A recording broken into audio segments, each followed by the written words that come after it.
Bonjour tout le monde et bienvenue dans présentation du lab de la formation. Dans cette partie-là, bien sûr, on va voir le lab qu'on va utiliser et on va discuter de l'architecture, surtout sur cette deuxième formation. Bon, on va pas travailler, bien sûr, sur des serveurs et des machines qu'on n'a pas utilisées sur la première formation. Sur le plan, on va voir le schéma du lab et bien sûr pour discuter de l'architecture qu'on va voir. C'est une architecture typique, plus ou moins sur la plupart des organisations. On va se baser sur cette architecture-là. Et ben, on en va parler. On va en parler. Aussi de l'environnement du lab et ainsi sur les connectiques VMnet qu'on va utiliser tout au long de cette formation. Des connectiques bien sûr qui sont très importants bien sûr pour les gens parce qu'on va se baser sur une machine virtuelle ou un ECXI qui a plusieurs machines virtuelles là-dessus qu'on a déjà vu sur la première formation. Pour les gens qui n'ont pas suivi la première formation, bien, on va discuter du lab bien sûr en détail. Et aussi, je vais vous montrer qu'est-ce que j'ai utilisé comme lab pour travailler cette formation. Pardon. Du coup, pour le lab, on va partir, bien sûr, pour les gens qui ont déjà fait la première formation de ce FortiGate Security, ben, ils connaissent très bien le lab. C'est juste, moi, j'ai retiré le routeur ici, ben, j'ai utilisé juste un seul routeur. Du coup, j'ai mis cinq interfaces sur le même routeur. Bon, commençons par cette partie-là. Alors, du coup, je vais prendre une VM, que je vais utiliser tout au long de mon lab. Alors, c'est une VM FortiGate. Vous pouvez vous approcher de votre revendeur FortiGate pour qu'il puisse demander à FortiGate bien sûr, une VM pour test, c'est possible. Bon, ils peuvent vous mettre ça à disposition avec une licence. Et c'est ce que j'ai utilisé. Et là, ben, vous avez toutes les fonctionnalités, sauf le cloud, je pense, que vous n'avez pas le droit là-dessus. Mais il y a toutes les fonctionnalités sur FortiGate, ils sont dans la licence de test. Du coup, vous pouvez tout tester là-dessus. Et autre chose, c'est que les ASIC, bien sûr, vous pouvez pas les utiliser parce que vous savez très bien, vous avez besoin du boîtier pour utiliser ces fonctionnalités-là. Du coup, sur le headquarter qui est sur Londres, on aura le AD, ben, le DC, qui va être le point d'accès pour le FortiGate. Bon, à partir de ce serveur-là, je vais tout le temps faire la plupart des configurations et aussi faire les tests à partir de ça. Aussi, on aura un client sous Windows 2010, sous Windows 10. Ce client, bien sûr, on va faire les tests, les tunnels VPN et tout ça. On va essayer de travailler à partir de ce poste-là. Pour le web, on a déjà utilisé, ben, c'est le serveur web, on a déjà utilisé, on va l'utiliser une autre fois pour tout ce qui est site web. Bon, si on veut publier un site web vers l'extérieur, on a déjà utilisé sur la première formation et on aura la chance de l'utiliser tout au long de cette formation-là. Pour l'adressage, vous pouvez voir, c'est des adressages qui sont différents. Ben, chaque patte a une adresse différente. Aussi, ici, on a ajouté l'adresse 10.3.3.30 pour l'interface WAN 2 et ça sera le 10.3.3.250 pour la deuxième interface WAN sur le routeur. Du coup, ici pour le routeur, j'ai mis une patte pour sortir Internet. Les deux commandes, bien sûr, vous devez appliquer le NAT et le IP forward, pardon, pour pouvoir sortir vers Internet. Du coup, j'ai utilisé une machine Linux qui fait l'affaire d'un routeur et pour router juste Je dis juste les interfaces WAN pour qu'ils communiquent, pour donner une meilleure bon, vision comme quoi c'est du cloud ou sur de l'Internet. Et bien sûr, une patte pour sortir Internet pour faire le test tout au long du lab. L'autre site, on aura Paris. Il y aura la machine FortiGate, bien sûr, sur l'autre site. Une VM aussi. Et bien sûr, l'adressage du WAN 2, ça sera le 10.4.4.40.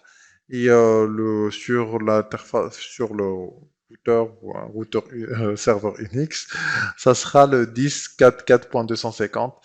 Du coup, voilà, c'est la nouveauté par rapport à cette architecture, par rapport à la première architecture. Et aussi, bien sûr, l'AD qui va contenir plusieurs rôles, l'AD plus un client pour faire les tests et autres qu'on va voir sur le prochain slide, les fonctionnalités de tous ces équipements qu'on a là. Bon, voilà, alors c'était par rapport à l'architecture qu'on va utiliser tout au long de cette formation-là. Alors, sur le headquarter qui est Londres, le siège social ou la base, qui est sur Londres. Alors, le AD qu'on a vu, il y a l'autorité de certification là-dessus et aussi un AD là sur cette machine-là. Il y a le serveur web, bien sûr, j'ai pris une page de test euh, d'Alform pour faire simuler comme quoi il y a un test qui fonctionne pour un serveur qui est publié vers l'extérieur. Aussi, le client qu'on va utiliser pour faire les tests avec une machine Windows 10 là-dessus. Et bien sûr, le FortiGate qui sera la passerelle par défaut pour ces machines-là. Ainsi que, bien sûr, il a plusieurs DMZ pour avoir tout ce qui est Londres et web server là-dessus. Alors, pour Paris, on a deux machines ou deux équipements. C'est le AD et qui a pas mal de une autorité de certification en AD, webmail et aussi un client final là-dessus. Alors aussi pour le firewall, ça sera la gateway et bien sûr le firewall sur ce siège.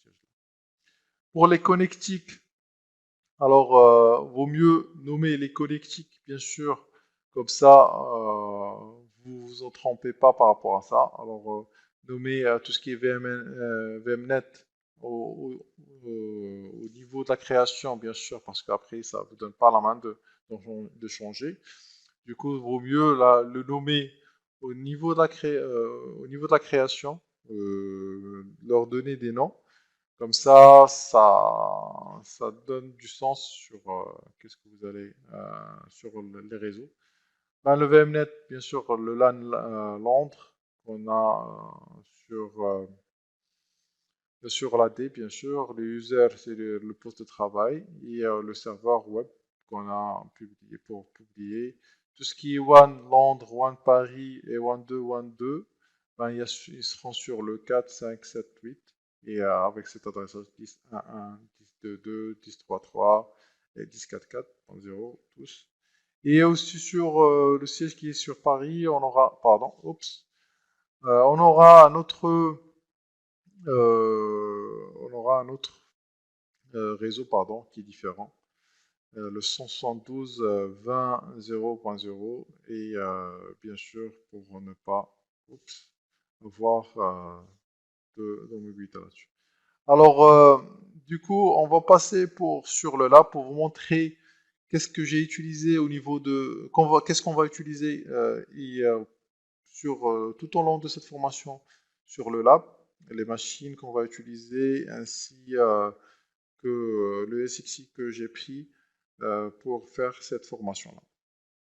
Je vous dis à tout de suite sur le lab. Du coup, je suis sur mon lab. Alors, comme vous pouvez voir, c'est du ESXi que j'ai mis ici. Et je vais utiliser tout ça, cette machine-là, tout au long de la formation. Alors, je vais me connecter sur mon ECXI. Alors, et vous montrer les machines que j'ai mis en place pour cette formation-là. Alors, du coup, comme vous pouvez voir, euh, c'est en train de démarrer, voilà. Alors, vous pouvez voir le client qu'on a discuté tout à l'heure. Alors, le client pour faire les tests. Alors, ça, vous pouvez voir, c'est du Windows 10 que j'ai mis en place. Aussi, sur le AD qui est sur Londres, bien sûr, pardon, je vais me loguer. Alors, sur ça, euh, je vais me loguer. Alors, du coup, alors, c'est, vous pouvez voir, c'est une machine Windows 2000 Server, bon, 2016 Server, pardon. Et bon, à partir de cette machine-là, on va accéder souvent sur le FortiGate. Et aussi pour faire aussi des tests avec le client, ben, le FortiClient et aussi d'autres choses là-dessus. Aussi, qu'est-ce qu'il y a de plus? Le DC2, ben, c'est la machine AD qui est sur Paris. Alors, j'ai dénommé DC2, Alpha Balan. Et le FortiGate, ça c'est les FortiGate. Bien sûr, on a vu toute l'installation tout au long de la première formation. Alors,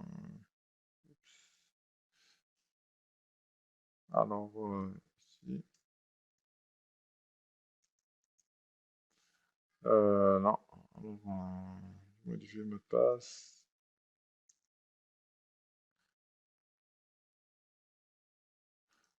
Bon, ça c'est, on va pas tarder sur ça parce qu'on a déjà vu sur la première formation. Du coup, on va, et aussi sur le FortiGate sur Paris. Et le routeur, qui est une machine Unix. Alors, et voilà, alors j'ai créé les trois interfaces. Pardon. Voilà. Et je vais ajouter les deux interfaces pour faire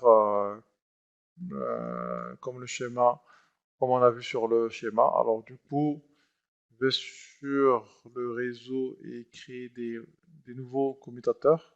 Alors, je vais créer un nouveau commutateur. On va appeler one, one 2 Londres. Voilà. Et je vais l'ajouter. Et un autre qu'on va l'appeler one 2 Paris. Non, pardon. Voilà, alors j'ajoute. Et après la création, je vais partir sur groupe de ports et ajouter des ports, bien sûr. Alors, le groupe de ports, on va l'appeler aussi one 2 Londres. Et on va lui affecter one 2 Londres. Voilà. Et l'autre, on va le nommer aussi one 2 Paris. Oups. Voilà, voilà. Et on va le nommer one 2 Paris. Ça, on a la même nomination pour les deux. Bien sûr, si vous n'avez pas encore créé vos VMnet Network, vous pouvez nommer ça comme ça, c'est plus lisible. Et aussi sur les vSwitch, bah, vous pouvez mettre la même chose. Du coup, on va partir sur le routeur Internet et sur modifier, on va ajouter les interfaces. Je pense que je l'ai déjà fait. Et non, pas encore. Alors, du coup, je vais ajouter des interfaces. Et la première et la deuxième. Et on va leur affecter one 2 qui sera sur Londres. Et l'autre, ce sera sur one 2 Paris. Voilà. et j'enregistre. Bon, sur la machine, je pense qu'on doit redémarrer la machine pour qu'elle prenne en charge ça. Si ça ne prend pas en charge, je dois redémarrer ça. Alors,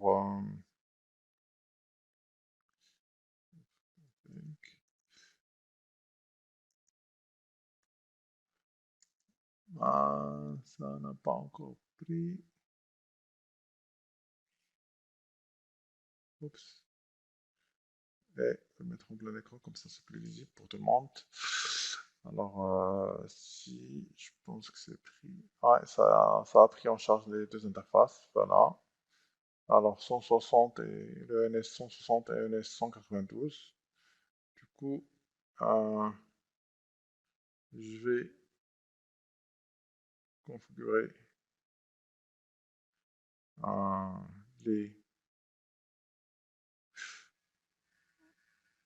les, les nouvelles interfaces. Alors, je vais mettre l'adressage, comme on a dit, sur le schéma qui sera de 10.3.3. Alors, ajouter. Voilà. Alors, 10.3.3.250. Voilà. Oups. 250, voilà. Et le masque, ça sera 255. 3 fois 255, ouais, slash 24. 0. Voilà. C'est bon, on n'a pas besoin de ça. Et on enregistre. Je fais la même chose pour la deuxième interface qu'on a ajoutée. C'est du statique. J'espère que l'autre j'ai mis un UN. C'est pas grave, bon, je vais revenir, je peux revenir. Alors c'est du 10, 4, 4, 250. Et le masque, ça sera 255 3 fois. Voilà. Et j'enregistre. Je vais revenir pour checker. Ouais. Alors c'est du manuel. Alors, enregistrer. Voilà. Et est-ce que c'est pris en charge? Oh, pas encore pris en charge. Ben, je vais redémarrer le service par rapport à ça. On va attendre un peu que ça démarre. Alors, je vais redémarrer après le service et pour que ça prenne en charge les adresses IP. Du coup, sur aussi dans ces machines-là, bien sûr, vous pouvez voir que ça ne consomme pas trop. Alors, vous pouvez voir que il y a beaucoup de la CPU est à l'aise et tout. Pour vous dire comme quoi c'est faisable sur une machine qui ne consomme pas, bien sûr, une machine avec 32 Go de RAM. Ça peut suffire pour monter ces labs-là. Ainsi, pour un Core i7, c'est largement suffisant pour ce genre de lab.